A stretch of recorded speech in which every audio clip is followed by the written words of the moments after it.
علی علی حق ہے، علی حق ہے، علی حق ہے، علی علی جدھر حق ہے ادھر مولا، جدھر حق ہے ادھر مولا، جدھر مولا ادھر حق ہے۔ غور فرمائیے گا، ایک قرآن میں کیفیت ہے سکرت الموت کی، ایک ہے موت، ایک ہے سکرت الموت۔ سکرت الموت کی منزل ہے موت سے پہلے۔ اب یہ ڈیپینڈ کرتا ہے ہر انسان کی اپنی زندگی پر، اس کے اعمال پر۔ کبھی کسی کے لیے سکرت الموت 1 منٹ ہے، کسی کے لیے 1 گھنٹہ ہے، کسی کے لیے شاید کئی دن بھی ہے۔ اور قرآن میں اس کی آیت موجود ہے سورہ قاف میں کہ جاءت سکرت الموت بالحق، کہ موت کی مستی، موت کا نشہ وہ پہنچ گیا حق کے ساتھ، ہر ایک کے پاس آنا ہی ہے۔ وہ جو سکرت الموت ہے، اس میں جو انسان کی ساری وابستگیاں ہیں نا، یہاں سے جیسے اس نے زندگی گزاری ہے، وہ سب کا سب اس کے سامنے جمع ہو جاتا ہے۔ اس بارے میں جو علماء کی بھی واقعات ہیں، حتیٰ اگر انہیں کسی کتاب سے بھی حد سے زیادہ محبت ہوتی تھی تو وہ کہتے تھے کہ اس کتاب کو سب میرے سامنے سے ہٹا دو، کہ ایسا نہ ہو کہ اسی کتاب کی وجہ سے شیطان مجھے بہکا دے۔ شیخ عباس قمی کے لیے کوئی کتاب لکھ رہے تھے اپنی، اور ان کو اس سے بہت زیادہ محبت تھی، تو ان کو محسوس ہوا کہ وقت آخر میرا آ گیا، تو اپنے فرزند سے کہا کہ اس کتاب کو اب مجھ سے لے جاؤ، اس لیے کہ میری اس کتاب کے ساتھ اٹیچمنٹ اتنی زیادہ ہے، یہ جو میری تصنیف ہے، کہ کہیں اس کے ذریعے سے شیطان مجھے نہ بہکا دے، اس کو لے جاؤ فی الحال۔ تو موت کا نشہ، اچھا یہ آسان ہو جائے اس کے لیے کیا کچھ کرنا چاہیے کہ جو آخر وقت ہے انسان کا وہ آسان ہو جائے؟ مثلا بعض علماء کے واقعات میں، آیت اللہ احمدی خنساری کے واقعات میں 12,000 مرتبہ انہوں نے سکرت الموت میں لا الہ الا اللہ کی تلاوت کی، اور پھر ان کی موت ہوئی۔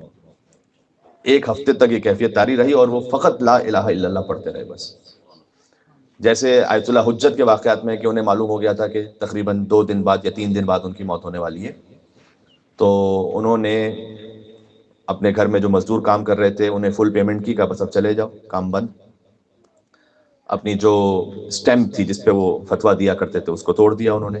اپنی جو وجوہات شرعیہ، خمس اور دیگر فائنینسز جو ان کے پاس تھے وہ سپرد کر دیے آیت اللہ احمدی زنجانی کو، کہ جو آیت اللہ شبیری زنجانی اس وقت بی بی معصومہ قم کے حرم میں نماز پڑھاتے ہیں، ان کے والد، ان کو سپرد کر دیے۔ جب موت کا وقت آیا تو ان کی بیٹی یہ کہتی ہیں کہ میں نے خاک شفا پانی میں ملا کر انہیں دی، تو انہوں نے پہلے منع کیا کہ مجھے کوئی غذا اس وقت نہیں لینی، تو کہتے میں نے ان سے کہا کہ یہ خاک شفا ہے قبر امام حسین السلام کی تربت، تو وہ انہوں نے لی اور فرمایا کہ آخر ذاتی تربت الحسین من الدنیا، کہ پروردگار تو گواہ رہنا کہ وہ جو آخری شے دنیا سے استعمال کی تھی وہ تربت امام حسین تھی، اور دنیا سے رخصت ہو گئے۔ کیا کیا جائے کہ یہ معاملہ آسان ہو ہمارے لیے؟ صادق علیہ محمد کا ایک فرمان آپ کو سناتا ہوں، اللہم صلی علی محمد وعلی محمد۔ امام علیہ السلام نے فرمایا کہ سکرت الموت آسان ہو جاتی ہے ان لوگوں کے لیے کہ لقرابتہ وصولا، فرمایا کہ جو خالی صلہ رحم نہیں کرنے والے ہوں، بہت زیادہ صلہ رحم کرنے والے، یہ صیغہ مبالغہ ہے یہاں پر، یعنی اپنے قرابت داروں، اپنے عزیزوں اور رشتہ داروں کے ساتھ بہت زیادہ تعلق اچھا رکھنے والے ہوں، ان کے لیے معاملہ آسان ہو جاتا ہے۔ اچھا یہ صلہ رحم 3 طرح سے ہو سکتا ہے۔ امام حسن مجتبیٰ علیہ السلام کا فرمان ہے، مولا یہ فرماتے ہیں اللہم صلی علی محمد وعلی محمد،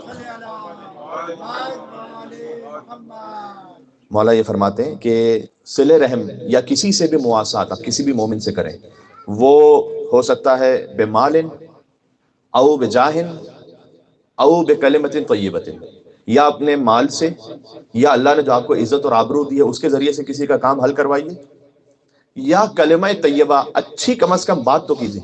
ہمارے پاس مال نہیں ہے، ہمارے پاس کوئی ایسا اسٹیٹس بھی نہیں کہ جس سے کسی کا مسئلہ حل کر سکے، اچھی بات تو ہر ایک کر سکتا ہے، اچھی طرح سے بات کرنا، کلمہ طیبہ۔ امام نے کہا یہ 3 چیزوں سے صلہ رحم کرو۔ کبھی مال سے بھی زیادہ ضرورت اس بات کی ہوتی ہے کہ کسی کے ساتھ آپ بیٹھ کے کوئی بات کریں، کیونکہ ہو سکتا ہے کہ سامنے والا وہ بھی ثروت مند ہے، اسے مال کی ضرورت نہیں ہے لیکن کسی کے وقت کی ضرورت ہے۔ اور پھر امام اسلام نے دوسرا فرمایا وبوالدیہ بارا، اور یہ سکرت الموت اس کے لیے آسان ہو جاتا ہے کہ جو والدین کے ساتھ نیکی نہیں بہت زیادہ احسان کرنے والا ہے، صیغہ مبالغہ یہاں پر، یہ 2 باتیں بہت زیادہ احسان۔ اچھا والدین کے ساتھ نیکی کا مطلب کیا ہے؟ آپ ایک حدیث کو دوسری حدیث سے جوڑے تو پھر مطلب کھلتا ہے۔ والدین کے ساتھ نیکی کیا ہے؟ امام السلام نے بہت خوبصورت جملہ ارشاد فرمایا کہ نیکی یہ ہے والدین کے ساتھ کہ ان کے کہنے سے پہلے ان کی حاجت کو پورا کر دو۔ اگر کہہ دیا تو پھر نیکی تو ہے پھر بھی، لیکن وہ نیکی کی اعلیٰ ترین صفت نہیں۔ اب اگر کوئی یہ کہے کہ مجھے کیسے پتہ چلے کہ میرے والدین کیا چاہتے ہیں، تو پھر وہ اولاد ہی کیا جسے یہ نہ پتا کہ اس کے والدین کو کیا ضرورت ہے، یعنی وہ بہت بے خبر ہے۔ ہاں یہ ضرور ہے کہ والدین کو بھی اپنی ایکسپیکٹیشنز ایک عام سطح پہ رکھنی چاہیے، ایک عام انسانی سطح پر۔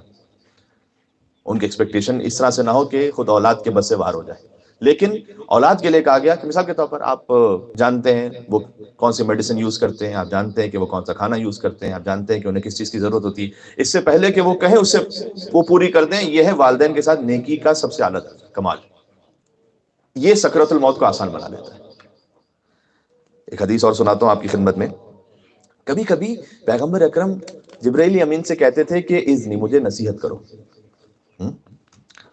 اس کا مطلب یہ ہے کہ آپ نصیحت کسی چھوٹے سے بھی قبول کر سکتے ہیں، ضروری نہیں کہ ہمیشہ کوئی بڑا ہی نصیحت کرے. تو جبریل نے، ظاہر ہے وہ نصیحت کہاں سے کریں گے؟ خدائی کے حکم سے کریں گے. فرمایا کہ خدا نے 3 نصیحتیں کی، میں آپ تک پہنچاتا ہوں.